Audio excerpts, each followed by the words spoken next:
The views and opinions expressed on this podcast are those of Kevin Jordan or his guests. These gardening tips and suggestions may work for you, as well as those from alternative sources. When using any garden products or tools, read and follow all label directions. And learn how to make your yard summer strong at bewatersmart.info. The Green Acres Garden Podcast is the podcast dedicated to helping gardeners hone their growing skills while we celebrate our love of plants. So whether you're new to growing or a seasoned gardener, you're sure to learn something new. Join the fun as we have conversations with world-class growers, passionate green thumbs, and professional garden experts from Green Acres Nursery and Supply. Listen every week. We'll answer questions you didn't know you had. Well, all right, it's time to start the show. Welcome one and all, ladies and gentlemen, gardeners of all ages. Thank you so much for being here. Glad to have you. This is the Green Acres Garden Podcast. I am your happy host, Kevin Jordan, lover of chlorophyll, the chlorophyll shill, as it were. I'm back in studio, but this week I am flying solo for the first time ever. Austin's here, but he's feeling a little under the weather, so we won't hear him on the microphone, but we have a doozy of an episode for you. We have a great guest, been a guest multiple times. Last time we talked, Kiki and I were talking for hours about how to bring in the pollinators, the bees, the birds, and all that. Kiki is an amazing garden guru. She's out at the Folsom location here in California, and she is a great garden mind. We've had a blast talking this week about container gardening. We're talking containers with Kiki. It doesn't get much better than that. And the one thing I love about growing with containers is that I think it's just wonderful for beginners. If you're whether you're a novice, you're new to it completely, or you're a veteran, containers are just an amazing way to get some success right out the gate. If you're somebody who has limited space, containers are for you. If you like to grow anywhere, containers are for you. If you don't even have open dirt, for years I lived in an apartment, didn't have any soil that I could dig up and throw a plant in, not even a little bit, but we did have containers. So on that patio, I'd make myself a nice little container garden. And for me, it was one of the best things of coming home after a long day of work, just to walk up and see my front door and just have one simple little pot there with a few little plants in there kind of waving back at me. I love that. And one of the best things I think about it is that you can start small and you can grow as you go. And so there's all these different ways to utilize containers. To learn more about it, let's jump right into that interview with Kiki now. Kind of ensures success, or maybe a little quicker and a little easier than some of the other avenues of growth. And I'm talking about container gardening. Yay! Are you up for a conversation? I love it. I love it so much. I've been doing it a lot lately, just because I think at this time of year in February, people are starved for color. Oh, yeah. Right? I'm ready for spring, but nature isn't quite there yet. Yeah, and I think there's a real thing that after it rains a lot and days are gloomy, that I think color really freshens up your soul, brings a spark of joy to your eye. Absolutely. And just puts you in a better mood. So what a better way to do that than container gardens, where you can create little joyful spaces at work, at home, on your front porch, poolside. Maybe you put some potted plants in your garden bed. I mean, there's really no rules to it, which is the best part. Good. I like no rules. So we've brought this up in the past, the thriller, filler, and spiller. My dear, you are certainly a thriller. And I hope that you will spill the good deeds and fill me in on some wonderful knowledge. What is thriller, filler, and spiller as it pertains to container growing? Thriller, I mean, it describes it exactly in that word. It is the star of the show. It is the centerpiece. It is the oh my gosh. It's the wow factor. That beautiful little specimen. Yeah, and whatever it is, again, there are no rules. So if you want it to be about color, and it doesn't mean that it has to be a bloom, it could be a color that's in the plant. Just the like foliage? Like a beautiful electric pink cordyline. That thing is going to give you height, right? So a thriller makes you think vertically. It brings your eye up from the container, so you see it center stage. Almost right? like a piece of art. Yes. Exactly. And then you want it to be unique. The filler is where you have the really heavy, beautiful foliage or lots of flowers, the right? workhorses in that pot. And they're going to be lush. They're going to fill in all the sides. So you've got your thriller triller, which gives you the height, and then you've got the filler, which kind of fills it in, and then the spiller is that beautiful little splash of mischief that just rolls right over the side of the container, and it totally draws you in. So as you're looking at your container, you've got something on top, you've got something in the middle, and you've got something coming down the sides, right? Love that. And that's the main thing. So as you're grabbing your container, you want to think, are you looking at it just from one vantage point, or are you going to look at it from all sides? If you're looking at it from all sides, then you probably want your thriller in the middle, because no matter what angle you're going to be viewing it from, it's going to have a great balance. Create some symmetry. Yes, 100%. You want balance, you want symmetry, and then if you are tucking it in a corner somewhere to create more pop of a color in a space, well then you actually might put the thriller to the back of the pot and have fillers and your spillers more towards the front that you can see. So the other thing I think we should talk about is, what do you actually need to get started, right? It's not rocket science. It's super easy. That's Anybody why I love can do it. container gardening. Yes. The most important thing is plants need the same things that we as humans do. They need water, they need air, and they need food. Without those three things, neither we or the plants are going to exist. So water, you need to be able to hydrate that plant. You don't want that plant to dry out. It's going to dry out faster in a container than it would in the ground. The ground is an insulator, right? So the other thing is with air, so you're thinking about, what do you mean air? Well, those roots not only suck up water, but they also want to take in some oxygen. They don't want to be sitting in standing water all the time. Inundated. Which is what's going to happen if you don't have holes at the bottom of your container to drain out. You definitely want to be able to have holes in there so the water just flushes the plant, drains out the bottom, right? You never want to have standing water, or, if you put a pot inside of another container that doesn't have drainage, you want to make sure that you're elevating that little plant in there so the roots aren't sitting in the water. That's a great point, because right? there's some really beautiful pots that people purchase or they get their hands on, and they just don't want to drill a hole in it for whatever reason, damage it. So they put a more simplistic plastic pot inside that does have some holes. You're saying maybe put a brick or two underneath just to raise it up? Just elevate it up. That's exactly right. You know what I do a lot of times is old tile, like our neighbors retiled part of their house, and I found old tile, and so I just stacked the tile and put my plant on top of that inside the other container, because the other container is prettier than just, the plastic container that it's in. The other thing we want to talk about is food. So Don't plants make their own food? Well, if all they get is what you're giving them, right? Especially in a container, they're kind of limited. Especially in a container. So always think about those three things.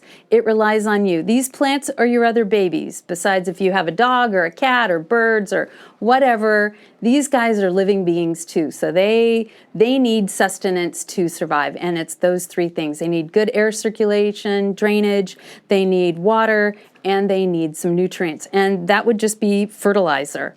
So the main things that you're going to need to start off with, you need just like a work table, a potting bench if you're so inclined and lucky. One day. I always work with some really simple, inexpensive gloves. I just like that extra layer on my fingers so I can just easily attack plants or get at it without feeling like I've got stuff under my nails.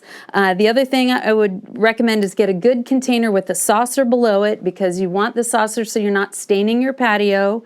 What are your feelings on like raising the pot up, having the pot feet where there's a space underneath? Absolutely. Is it necessary? Yes. So especially it's necessary if you decide, hey, you know what? I've got this big, beautiful pot and I'm going to put a gorgeous Japanese maple tree in it. Ooh, sounds good already. Right? And the main thing that you want to be careful of is if you plant that guy in that pot, it has a nice big drainage hole at the bottom, and let's say you just set that right on top of the ground. Well, that guy is a tree, so it's going to send its root straight through that big hole that you have for drainage, and it's going to start rooting itself into the ground. And I actually helped somebody who showed me a picture that they had a small pot and they had this huge Japanese maple and it had rooted right through. Oh, yeah. And they were like, what do I do? And I said, well, at this point, you're just going to have to you're going to have to break the pot and build soil around it. Because if you try to break off that root at that point, you're probably going to kill the tree. A little too much stress. Yeah. So the main thing is you want to elevate the pot so that the roots, when they go down towards the bottom hole, they're going to feel air. And the moment they feel air, they're not going to want to try to grow through that, right? That's their indicator of like, oh, there's no more soil. Good. A little air pruning. I That's like right. it. What are the other considerations? Do we plant a full sun pot and then look for a spot in the sun, or do we kind of figure that out ahead of time? Well, Like, how important is that? I'm going to say that you can do whatever you want to do, but if you want to ensure the success of what you've done, then there are certain things that you definitely want to keep in mind. And one of them is exposure. So let's say you want to redo 2 pots at the front door. So the first thing you have to ask yourself is, what is the sun exposure? Is it full sun? Is it heavy shade? Is it morning light with afternoon shade? What's happening in that spot? And you have to think about it. So for here in California, 9B, hot, right? And so especially if it's on top of concrete and then you all of a sudden have full sun from noon until 5 p.m., you have got a full blazing hot area at your front door. So, and I always tell people the way to figure out what your exposure is, for example, here in California, is June, July, August, and September are the hottest months in the year. If you have the wrong plant in the wrong spot, it's going to die. You'll know quickly. You'll know quickly, right. So once you establish what it is, then you need to establish, well, be realistic. How often do you want to change the plant out? Do you want to just put some annuals in there for color, and do you want to change that seasonally? Or do you want to have something classic and stylish that looks good all the time and is evergreen, like you want to put in 2 topiaries or some sky pencil that's really tall and narrow and beautiful? And again, container plantings don't have to have 3 items. They can have 1 item in it. Right? Yeah, it doesn't have to be the thriller, filler, spiller. Right. If you have 2 big topiary trees flanking your doorway or flanking your garage, I mean, that's a statement, and it's clean and it looks good all the time. The other thing is to figure out if you have shade, is it deep shade? And the reason being... Is it morning shade? Is it afternoon? Right. So you always have to imagine that to be able to propagate bloom, you need a certain amount of sunlight. And, for different plants, it differs slightly. But overall, plants want a good 4 to 6 hours, right? So, for example, if it's morning sun, which is the most gentle, softest sun, you could have azaleas there, you could have gardenias there, something like that. That would be evergreen, that would also hold that space down. If you wanted it to be, Grevillea pops into mind. Coastal gem would be beautiful in pots in a full sun exposure that are heat tolerant and low water.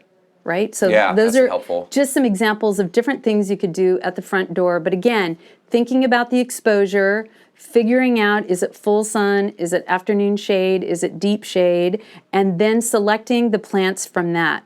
And also, if you're thinking about that front door space, how are you going to get water to that? You brought me, I was going right to it, because a lot of times most of our pots and our container gardens are probably not going to have irrigation to them. Now they can, and maybe we'll get into that a little bit, but if somebody doesn't, they have one, it's maybe in a somewhat sunny location, what is the watering going to look like? I know it's kind of a nebulous question to ask somebody, how much do I water a plant? And I'm sure you'll give me a wonderful answer. Well, I am always brutal when I talk to people. I'm just like, be realistic. You are spending a certain amount of money now on plants that you're going to put in a spot that you're telling me you're going to hand water reliably throughout the heat, throughout all of this, with a busy life, with lots of kids. So the main thing to think about is be realistic. If you're not going to water that well, and you still have a full sun area, then maybe put something together like red yucca or, some major heavy duty plants that are low water and can take heat. If you want something clean and still has a good statement, get a dwarf olive bush. There's even topiaried ones that are taller, that have the little lollipop, little which would be super. Yeah, little ollie is amazing, right? And that would be lower water. The key thing here is you need to check in on your plants. They're going to tell you if they're suffering. They're going to tell you if they're thirsty. They're going to tell you if they need food. And it's just knowing what to look out for. And that just comes with gardening, which is just experiential. It comes with time. It comes with observing. Yeah, just footsteps in the garden. Absolutely. What if I had one that was just full sun? I need something that's going to look good during the summertime. What would be some combinations that you think worked good together? Okay, so full sun, we can call this one ray of sunshine. You want to get your African daisy in like a 4-inch pot. You want to get some creeping phlox, also in a 4-inch. You want to get a million bells, one of those also in a 4-inch. Some Calabracoa. You want to get a petunia in a 4-inch, and then sweet alyssum in a 6-pack. That would be a super colorful, fabulous full sun container garden. And those were, from the African daisies, those are kind of bulletproof. Once they get rooted in somewhere, they just keep, you cut it, you can deadhead them, shear them, they just come right back. They will just keep going. That's pretty keep cool. Going. And those million bells are going to, for me, those are a thriller and a spiller. They are. And it's all of it. They are, 100%. Really good options. Now, some people they might have partial shade or full shade, but they still want something that looks nice. I think a lot of our listeners, like I said, they might not be in a full home with some blasting sunlight. How can we make the most of like a full shade area? Okay, so a full shade, we'll call this gold, silver, and diamonds. So you get a gold dust plant, right, a 1 gallon, and then you want to get a 4-inch coral bell, a heuchera. You want to get a coleus. I love coleus. Oh, I do too, especially like a bright red coleus in a 4-inch. And then you want your little creeping purple heart that would be so beautiful in a 4-inch.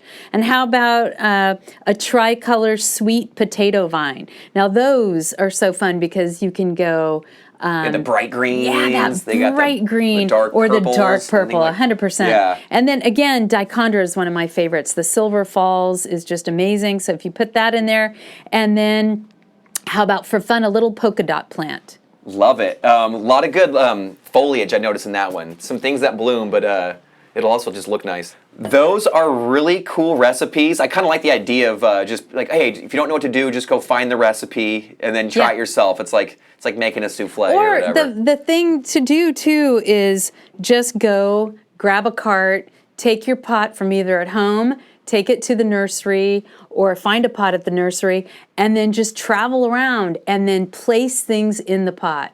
Place things as a thriller, place things in your pot as a filler, and place something as a spiller. So you can actually look for fragrance, look for contrast, look for texture. And see how they all kind of muddle together a little bit. See how they all work together. Because sometimes if you get too much green, it gets lost, so you really want to make sure you get a lot of contrasting colors in there. And again, the textures, different leaf sizes, right? Something tall and grassy that's feathery, something smooth and wide, like, succulents are amazing for that.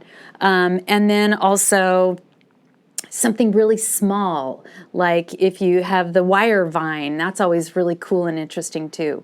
So I think even if you don't know the names of the plants, as long as you know that they share the same exposure and they share the same need for water, you can play around all day. Whether it's edible or not edible, whether it's a perennial, an evergreen, an annual, you can use them all together easily. One of the other things I wanted to talk about was I kind of have a favorite technique to use when I plant a container garden. So once I pick out my container, right? And I usually kind of I like larger containers. What I like to do is... You can cram more things into a larger Yes, and this is how I do it. So I've got my container in front of me, my big pot that I'm going to put all my plants in. I first put in some soil, about 2/3. I take the biggest gallon size pot that I have picked out for the plants, and I set it inside, and I measure how full is it, right? Once I get the bottom pretty good, and then I put in, let's say, a gallon size container, then what I'm going to do is I'm going to make sure that I lift that bottom soil level up so that the top of the plant is going to be 2 inches below the rim. Right? You never want to fill it all the way up, because then when you water it, everything's going to spill over the side. Oh, it drives me crazy. So 2 inches. So this is a great way to measure and be able to precisely place these plants. So I put the biggest one in first. I keep it in the container, in the pot, and then I keep adding other plants that I want that are still in their containers, and I fill the soil all around. So essentially what I'm making, when I pull the plants out in their individual containers, it's left a mold inside my soil, in my container that I'm going to plant all this in. It's left a mold, and then what I can easily do, because it's now going to be where all the roots are, I can then take my starting fertilizer and put it at the bottom, because you want that at the bottom that level, yep, to interact immediately with your roots. The other thing that I do, my little cheat, I always add in with my starting fertilizer, I add in a little bit of blooming fertilizer. Just get to a fast Get right start. to it. What am I waiting for? I want the bang. I want the color. The thing I found, the reason why I like this technique, I don't manhandle my plants so much. I don't break as much on it when I do it like this. So I pull them all out. They've left a mold of where each plant goes. So then what I do is I take out the first thriller, put it in there, make sure it's situated really good, and then I start to put in my fillers, and then I lastly put in my spillers, and I do make sure that they each have a little bit of room around it, and then I make sure that I fill in the soil. The main thing you want to be careful of is you don't want to plant your plants too deep and cover it with too much soil that you rot the root ball, or you rot the stem area where it just falls off. So just plant it where it's naturally at already in its container. Yes. From the nursery. Yes, and you always want to do that, whether it's a tree or whatever. You never want it to go below that little soil line that you're creating. That's one of my favorite things. It really works well for me. I find I create less mess. I do way less damage to the plants. So yeah, because you're trying to avoid putting a plant in and then going, oh, it's settling, or that's at the wrong height. So then you got to dig it, kind of pull it back out, and then. And one of the things I do while I'm doing it, I gently, I like to have a little watering can so I can gently water down the potting soil. So it really is making these molds. And then my other favorite thing is it's so easy to just get all of the fertilizer at the roots right away. Container gardens are amazing because you can create practically anything with anything out of plants. And plants, I think, bring us all so much joy, and it just is very easy to do. It's not rocket science. It's soil science, plant science. I love it. Even better. Well, Kiki, thank you so much. I've learned a bunch. I'm all fired up, and we are going to try to use this to hopefully get other people. Let's go planting! Exactly. Happy gardening to you all, and please never stop growing. Well, all right, that does it for our interview with Kiki. Thank you so much, Kiki, and thank you to all of our listeners for being here. I really appreciate it. I really loved that interview. I learned so much. Kiki brings a lot of information and knowledge, but just her passion and energy is infectious, so I appreciated it. I'm kind of fired up on my own end to get some plants in the ground, to get some containers going. I've had plenty of success growing in containers, whether it's herbs, veggies, or flowers and perennials. What I love it, you can be formal, you can be simple, it can be complex and colorful, or anything in between. The sky isn't even the limit for what you can do with your container gardening.